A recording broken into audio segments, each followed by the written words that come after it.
Hello नमस्कार दोस्तों, स्वागत है आपका आज के मुख्य समाचारों की वीडियो में। जी हां दोस्तों, यहां पर आपको देखने को मिलेगी सुबह से लेकर शाम तक की सारी के सारी बड़ी खबरें, मुख्य समाचार, ब्रेकिंग न्यूज़ अपडेट के रूप में। तो दोस्तों आप लोगों से रिक्वेस्ट है, इस वीडियो को ज़्यादा से ज़्यादा लाइक और शेयर करें, साथ ही हमारे चैनल को सब्सक्राइब करके बेल आइकन का बटन भी दबा दें। तो दोस्तों सीधे चलते हैं आज की पहली बड़ी खबर की ओर। महा तूफान अम्फान से बंगाल में 72 लोगों की मौत। प्रधानमंत्री नरेंद्र मोदी ने हर संभव मदद करने का दिया आश्वासन। जी हां दोस्तों, पश्चिम बंगाल में सुपर साइक्लोन उम्फान के उपस्थिति दर्ज कराने के 24 घंटे के बाद यहां भारी तबाही देखने को मिली है। पश्चिम बंगाल की मुख्यमंत्री ममता बनर्जी ने कहा है कि तूफान के कारण अब तक 72 लोगों के मारे जाने की खबर है। इसके साथ ही उन्होंने मृतकों के परिजनों के लिए 2.5 लाख रुपए का ऐलान भी किया है। इसके साथ ही केंद्र से अपील करते हुए पीएम नरेंद्र मोदी से आग्रह किया है कि वह बंगाल का दौरा करें, और ममता बनर्जी ने यह भी कहा है कि यह प्राकृतिक आपदा इस महामारी से भी बड़ी है। पीएम नरेंद्र मोदी ने भी कहा है कि इस मुश्किल घड़ी में यथासंभव मदद करेंगे।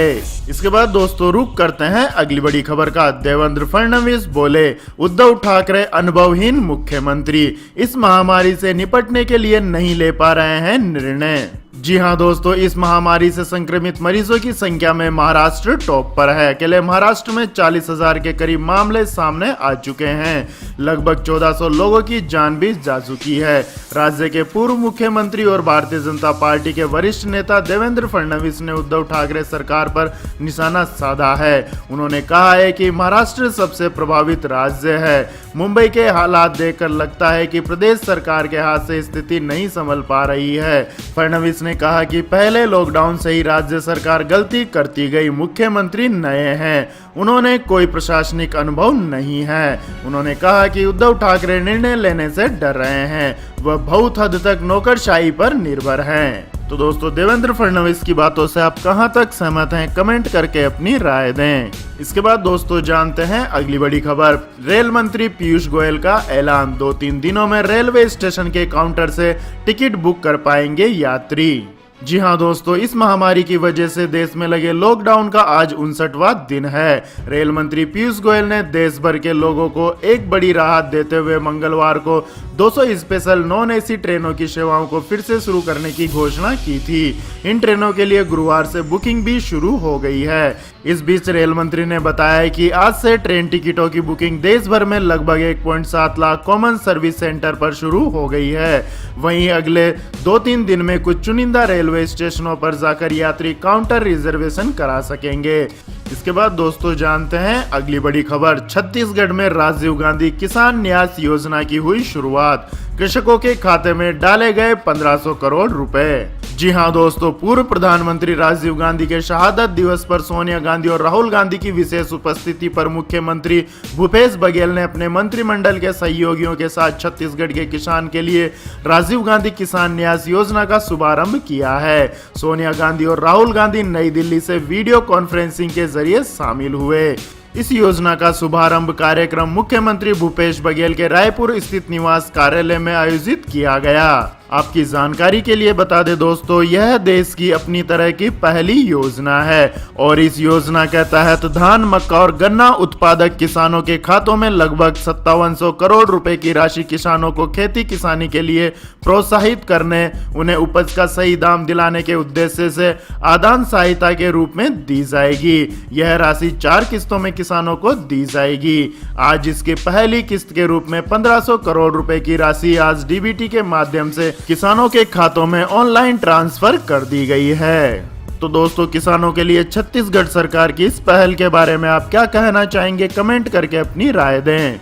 इसके बाद दोस्तों जानते हैं अगली बड़ी खबर। घर बैठे आसानी से कर सकते हैं राशन कार्ड के लिए आवेदन। जी हां दोस्तों, राशन कार्ड भी अब आधार, पैन कार्ड और वोटर आईडी की तरह ही एक बहुत जरूरी दस्तावेज है। जहां एक तरफ लोगों को इससे सरकार की तरफ से राशन मिलता है, वहीं दूसरी तरफ ये एक पहचान पत्र का भी काम करता है। राशन कार्ड को प्रत्येक राज्य सरकार जारी करती है। केंद्र सरकार की one nation one ration card योजना की वजह से मूल राज्य के अलावा किसी दूसरे राज्य से भी राशन लिया जा सकता है। और कोई भी व्यक्ति इसके लिए घर बैठे ऑनलाइन आवेदन कर सकता है। इसके लिए प्रत्येक राज्य ने अपनी तरफ से एक वेबसाइट शुरू कर रखी है। आप संबंधित राज्य के जहां के मूल निवासी हैं उसकी वेबसाइट पर जाकर के आवेदन कर सकते हैं।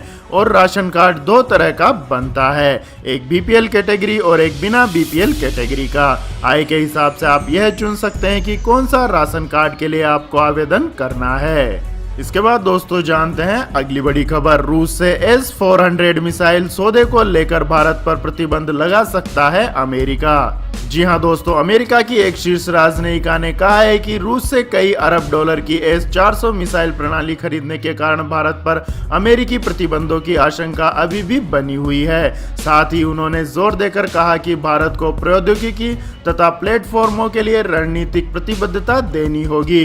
भारत ने अमेरिकी चेतावनी के बावजूद अक्टूबर 2018 में S-400 वायु रक्षा मिसाइल प्रणाली की 5 इकाइयां खरीदने के लिए रूस के साथ 5 अरब डॉलर के सौदे पर हस्ताक्षर किए थे। अमेरिका ने चेतावनी दी थी कि अगर भारत इस सौदे पर आगे बढ़ेगा तो उसे CAATSA के तहत अमेरिकी प्रतिबंधों का सामना करना पड़ सकता है। इसके बाद दोस्तों जानते हैं अगली बड़ी खबर। लेकिन दोस्तों अगली खबर जानने से पहले आप लोगों से गुजारिश है कि अगर आपको हमारा ये वीडियो अभी तक पसंद आया है तो इसे लाइक करें, कमेंट करें और हमारे चैनल को सब्सक्राइब करें। तो दोस्तों जानते हैं अगली बड़ी खबर। पीएम केयर्स फंड पर किए ट्वीट को लेकर कांग्रेस अध्यक्ष सोनिया गांधी के खिलाफ FIR, दंगा भड़काने की कोशिश का है आरोप। जी हां दोस्तों, इस महामारी में लोगों की मदद के लिए केंद्र सरकार की ओर से बनाए गए पीएम केयर्स फंड पर कांग्रेस की टिप्पणी करना पार्टी की अध्यक्ष सोनिया गांधी को महंगा पड़ सकता है। कर्नाटक के शिवमोगा जिले में सोनिया गांधी के खिलाफ FIR दर्ज हो गई है। शिकायत दर्ज कराने वाले प्रवीण केवी पेशे से वकील हैं। उनका आरोप है कि कांग्रेस के ट्विटर हैंडल से 11 मई को पीएम केयर्स फंड को लेकर अफवाह फैलाई गई थी। इस ट्विटर के जरिए सोनिया गांधी ने दंगा भड़काने की कोशिश की है। पुलिस ने प्रवीण की शिकायत पर सोनिया गांधी के खिलाफ IPC की धारा 153 और 505 के तहत FIR दर्ज कर ली है। इसके बाद दोस्तों जानते हैं अगली बड़ी खबर। सरकार की बड़ी घोषणा, बेहद कम ब्याज दरों पर मिलेगा लोन। जी हां दोस्तों, इस महामारी और फिर लॉकडाउन की सबसे बुरी मार लघु, छोटे और मझोले उद्योगों पर पड़ी है। ऐसे में सरकार ने इन छोटे मझोले उद्योगों में नई जान फूंकने के लिए एक शानदार पैकेज का ऐलान किया है। केंद्र ने लघु, छोटे और मझोले उद्योगों को 3 लाख करोड़ रुपए की अतिरिक्त फंडिंग के लिए emergency credit line guarantee scheme को मंजूरी दे दी है। सरकार की इस नई स्कीम के तहत बैंक और वित्त संस्थान कंपनी को 9.25% और NBFC 14% ब्याज पर कर्ज दे सकेंगे। इस महामारी के चलते लॉकडाउन से सबसे ज्यादा MSME कंपनियां ही प्रभावित हुई है। इनकी मदद के लिए वित्त मंत्री निर्मला सीतारमण ने पिछले हफ्ते स्कीम की घोषणा की थी। यह प्रधानमंत्री नरेंद्र मोदी द्वारा घोषित 20 लाख करोड़ रुपए के पैकेज का एक हिस्सा है। इसके बाद दोस्तों जानते हैं अगली बड़ी खबर। न्यूजीलैंड में अब हफ्ते में 4 दिन ही करना होगा काम, PM ने किया ऐलान। जी हां दोस्तों, न्यूजीलैंड में इस महामारी के संक्रमण के मामले कम होने के बाद अब सामान्य जनजीवन बहाली की कोशिश शुरू हो गई है। सरकार ने अर्थव्यवस्था में तेजी लाने के उपाय करने शुरू कर दिए हैं। न्यूजीलैंड की प्रधानमंत्री जसिंडा अर्डन इस दिशा में पूरी मजबूती से लग गई हैं। इस महामारी से निपटने के बाद न्यूजीलैंड में नए वर्क कल्चर पर जोर दिया जा रहा है। न्यूजीलैंड की सरकार ने सुझाव दिया है कि कंपनियां लोगों से हफ्ते में सिर्फ 4 दिन ही काम करवाए। लोगों को हफ्ते में 3 दिन की छुट्टियां दी जानी चाहिए। प्रधानमंत्री जसिंडा अर्डन का कहना है कि इससे लोगों की उत्पादकता बढ़ेगी, वह इसे पर्यटन को बढ़ावा देने में भी मददगार मानती हैं। इसके बाद दोस्तों जानते हैं अगली बड़ी खबर। उड्डयन मंत्री हरदीप सिंह पुरी बोले, घरेलू उड़ानों के यात्रियों को क्वारंटाइन में रखने की नहीं है जरूरत। जी हां दोस्तों, 25 मई से देश में शुरू हो रही 1/3 घरेलू उड़ानों को लेकर नागरिक उड्डयन मंत्री हरदीप सिंह पुरी ने गुरुवार को महत्वपूर्ण जानकारियां दी। इन घरेलू उड़ाने के यात्रियों को क्वारंटाइन किए जाने के सवाल पर पुरी ने कहा कि इस मामले पर व्यवहारिक तरीके से निपटा जाना चाहिए। उन्होंने कहा कि सरकार को लगता है कि इस तरह के उपायों की आवश्यकता नहीं है। इसके बाद दोस्तों जानते हैं आज के मौसम अपडेट्स। दिल्ली समेत इन शहरों में बढ़ेगी गर्मी, इन इलाकों में बारिश के हैं आसार। जी हाँ दोस्तों, दिल्ली समेत उत्तर भारत के कई इलाकों में गर्मी बढ़ रही है। कुछ इलाकों में तापमान 40 डिग्री के आसपास चला गया है। मौसम वैज्ञानिकों का कहना है कि 3 से 4 दिन में तपिश और बढ़ेगी, साथ ही लू चलने की भी संभावना है। हालांकि अगले 24 घंटों के दौरान हिमाचल प्रदेश, उत्तराखंड, पंजाब, मध्य महाराष्ट्र, आंतरिक उड़ीसा, पूर्वी झारखंड और पूर्वी बिहार के कुछ हिस्सों में हल्की बारिश के आसार हैं। केरल और तटीय कर्नाटक में बारिश की गतिविधियां कम हो जाएंगी, लेकिन कुछ स्थानों पर तेज बौछारें जारी रहेंगी। इसके बाद दोस्तों जानते हैं अगली बड़ी खबर। नासा के वैज्ञानिकों को दूसरा ब्रह्मांड होने के मिले सबूत, हाथ लगी बड़ी जानकारी। जी हाँ दोस्तों, दुनिया में वैज्ञानिक कई चौंकाने वाले आविष्कार या शोध करते रहते हैं। अब नासा के वैज्ञानिकों ने एक समानांतर ब्रह्मांड के होने के सबूतों का पता लगाया है, जहाँ के भौतिक नियम यहाँ से एकदम उल्टे हैं, यानी वहाँ पर समय आगे चलने की बजाय पीछे चलता है। इसके बाद दोस्तों जानते हैं अगली बड़ी खबर। इमरान खान ने कहा यदि लॉकडाउन नहीं हटाते तो पाकिस्तान में लाखों लोग भूख से मर जाते। जी हाँ दोस्तों, इस महामारी के बढ़ते मामलों के बावजूद लॉकडाउन हटाने के फैसले पर चौतरफा गिरे पाकिस्तान के प्रधानमंत्री इमरान खान अब सफाई दे रहे हैं। उनका कहना है कि पाकिस्तान जैसी विकासशील देश के सामने यह मजबूरी है कि वे अपने लोगों को इस महामारी से बचाए या भूख से। यदि लॉकडाउन नहीं हटाया गया होता तो लाखों लोग भूख से मर जाते।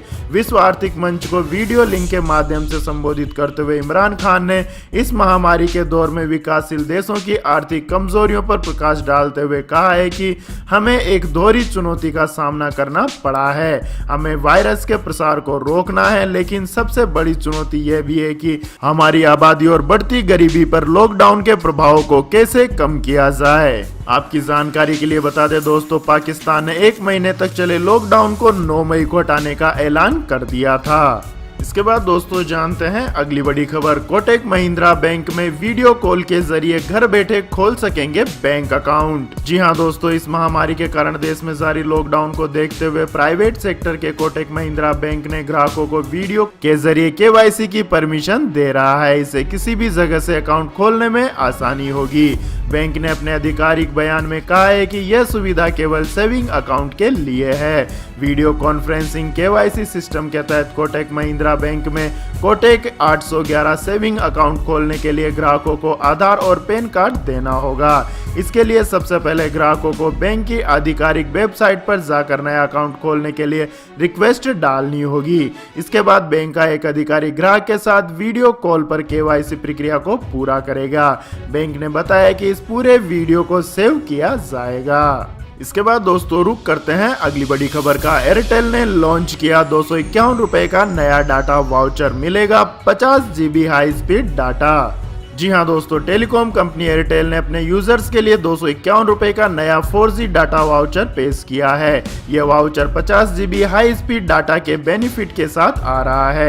एयरटेल ने वाउचर की वैलिडिटी यूजर के बेस प्लान के समान ही रखी है। इससे पहले भी एयरटेल ने 99, 129, 199 और 2499 रुपए के यह 251 रुपए का वाउचर बेस प्लान पर आधारित है। इसलिए अगर आपका बेस प्लान पूरे साल के लिए वैलिड है तो वाउचर भी पूरे साल चलेगा। इसके बाद दोस्तों जानते हैं अगली बड़ी खबर। 9000 रुपए से कम कीमत में लॉन्च हुआ मोटो Z8 पावर लाइट, जिसकी 2 दिन चलेगी बैटरी। जी हां दोस्तों, मोटोरोला ने आखिरकार अपना बेहद सस्ता स्मार्टफोन मोटो Z8 पावर लाइट लॉन्च कर दिया है। इस फोन की सबसे खास बात सस्ती कीमत में 3 कैमरा और 5000 mAh की बैटरी है। कंपनी ने इसे 8999 रुपए में पेश किया है, जिसकी पहली सेल 29 मई को रखी गई है। इस फोन में आपको 6.5 इंच की HD+ IPS LCD डिस्प्ले दिया गया है, जिसका रेजोल्यूशन 720x600 पिक्सल है।